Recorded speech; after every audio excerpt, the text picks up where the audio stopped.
아침 일찍 가게 문을 여는 올해 75살의 조중록 씨. 30여 년의 식자재 유통업 경력을 뒤로하고 60대 후반에 동네에 작은 슈퍼마켓을 열었습니다. 우리 세대 60대 중반 이후는 부모님을 다 모셨어.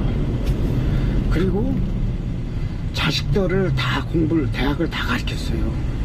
그러니까 부모님 모시고 자식들을 대학을 다 가르치다 보니까 그리고 나서 보니까 60이 넘은 거예요. 저축해 놓을 시간이 없었지. 가족을 챙기느라, 가게를 운영하느라 그가 쌓인 빚만 2억 원. 돈이 없으니까 사업을 하는 거잖아요. 없으니까 사업을 하니까 대출을 안 받을 방법이 없죠. 오랫동안 이어진 불경기에다 곳곳에 들어선 대형마트의 영향으로 매출은 갈수록 떨어졌지만 그 사이에도 매달 200만 원이 넘는 이자를 꼬박꼬박 내야 했습니다. 갈수록 손해만 보는 상황에 폐업도 생각해봤지만 이 빚들을 해결하기 전에 이마저도 쉽지 않습니다. 장사는 안 되면서 한 달에 관리비만 4~50만 원이 추가되니까 그게 굉장히 어렵더라고요. 그게 좀 제일 힘들었고 희망이라는 단어가 없는 거야. 그거 이제 요새 와서는 그 소상공인 대출 받은 거 그게 해결이 안 돼서 폐업을 못해. 하고 싶어도 그걸 갚아야 폐업이 되니까. 지난해 말 기준 60대 이상 자영업자의 금융기관 대출 잔액은 372조 원이 넘습니다. 1년 전보다 24조 원 이상 늘었습니다. 같은 기간 다른 연령대에선 대출 잔액이 줄어든 것과 대조적입니다. 60대 이상 자영업자의 채무 불이행자 수도 3만 1천여 명으로 1년 새 52%나 늘었습니다. 이들의 높은 부채 비율은 장기적으로 우리나라의 금융과 경제에 큰 위협이 될 것이라고 전문가들은 경고합니다. 만약에 자영업에서 실패하게 돼서 폐업을 하게 된다면 그동안 이제 자영업 자격으로 받았던 그런 부채를 상환해야 할 텐데요. 이거는 우리나라 그 금융 안정 측면에서도 상당히 리스크 요인이 될 수 있습니다. 부채 문제가 해결이 돼야 또 자영업자들도 사실은 소비 여력이 생기고 자영업자도 사실은 소비자잖아요. 자영업자들이 어려워지면 자영업자 스스로도 돈을 쓸 수가 없고 또 그러다 보니까 자영업자가 어려워지는 이런 악순환이 계속 반복되고 있는 상황이다 보니까 폐업을 하면 끝일까요? 더 큰 문제는 그 다음입니다. 자영업을 대신한 일자리가 사실상 부족한 상황. 올해 우리나라 노인 일자리 사업 예산은 2조 1,800여 원으로 일자리 수는 109만 개 남짓입니다.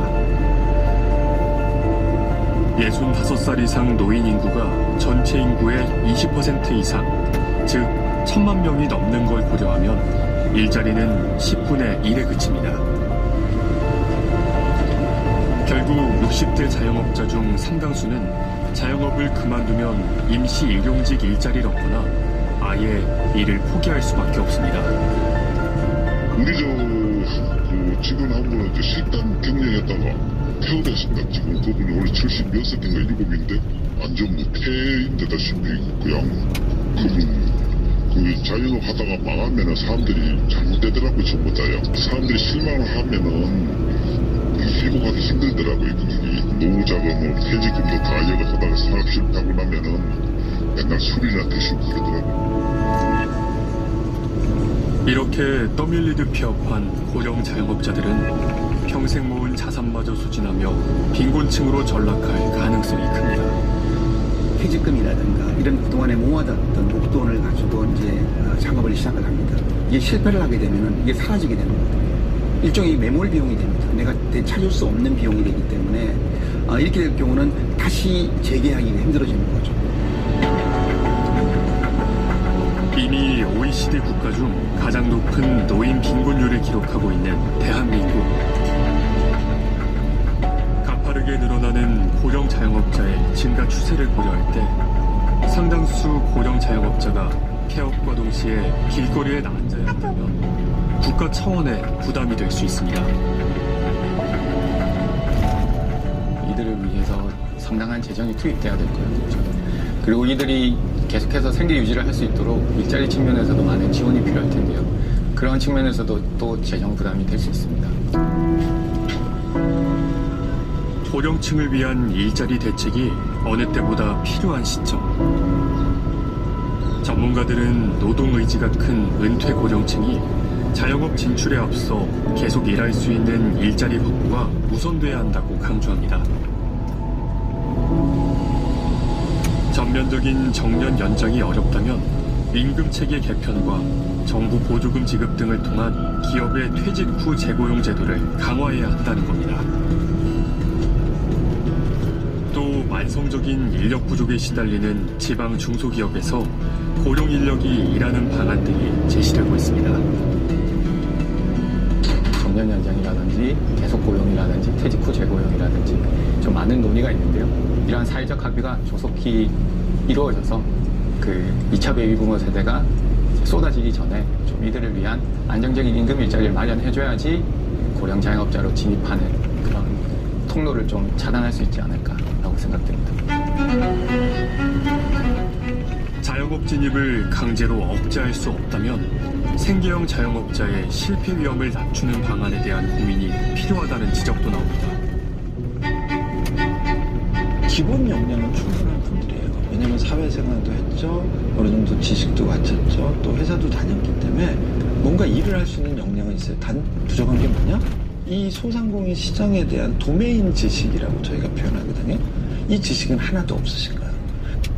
고령층이 실제 경험해보고 이용할 수 있는 공간을 한번 만들어주면 어떨까?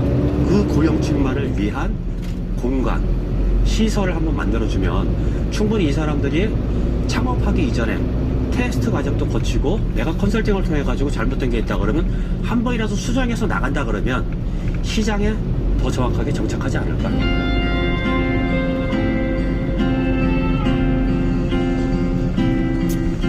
한 번의 실패를 경험한 김정희 씨. 몇 달 전부터 지역 시니어 클럽에서 운영하는 카페에서 일하며 재기에 나섰습니다. 손님한테 응대하는 방법이라든가 여기서 쓰는 시스템의 준비라든가 또 마감하는 방법 그런 것들 하나하나 다 교육을 받고 하고 싶어요. 다시 한번 희망을 꿈꿔보는 정희 씨. 예전 같으면 그냥 한 거잖아요. 근데 이제 다시 하는 거잖아요. 그러면 잘해야겠다는 마음도 크고 설렘이 분명히 있죠. 은퇴 후에도 창업이라는 새로운 도전에 속속 나서고 있는 고령 자영업자들. 이들이 보내는 구조 신호에 우리 사회는 반응할 준비가 돼 있을까요? 노동시장에서 일자리를 잃었을 때 스스로 일자리를 만들어서 그 충격을 완화하는 게 바로 자영업 시장이었던 거죠. 이 자영업마저 붕괴됐을 때는 이들을 어떻게 할 것인가라는 자영업자들을 위한 사회 안전망 구축이 굉장히 절실한 것 같습니다.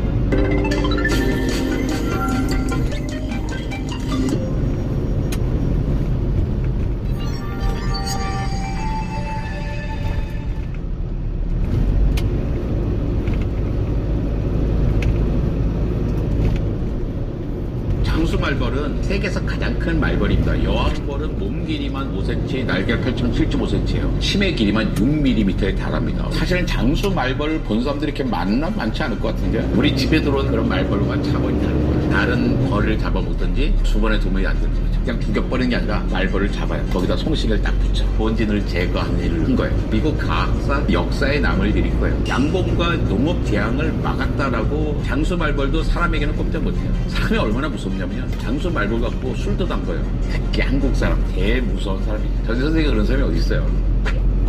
안녕하세요. 과학을 보다와 과학 정보를 통해서 일약 스타덤에 오른 이정모입니다. 색이 또 이렇게 잘